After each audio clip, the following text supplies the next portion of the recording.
C'est-à-dire que le calcul de diviser pour mieux régner, ça va finalement unir contre celui qui tente cette manœuvre. Deuxième chose, je pense qu'il faut se méfier du désespoir. Le désespoir est évidemment très dangereux.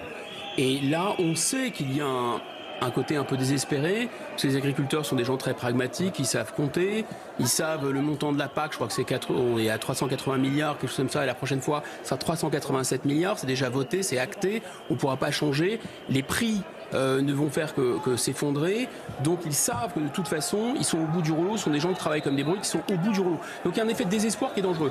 Dans ce désespoir-là, il y a Olivier, il y a un effet... Oula, vous voyez ces images, une barrière qui a sauté, c'est très dangereux, il y a un mouvement de foule, des barrières qui ont cassé. Encore en plus. Et le salon n'est pas ouvert, Guillaume. Imaginez. Donc ça veut dire que, il y a ce désespoir. Deux, il y a un double langage, et les agriculteurs l'ont compris, donc c'est extrêmement dangereux.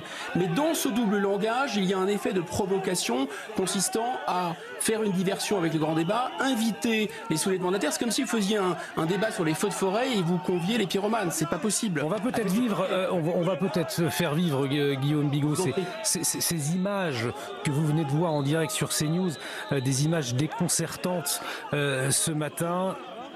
Cette barrière qui a cédé sous le poids de la foule, je vous le disais, des agriculteurs donc, qui ont réussi à pénétrer dans le hall 1 du salon de l'agriculture.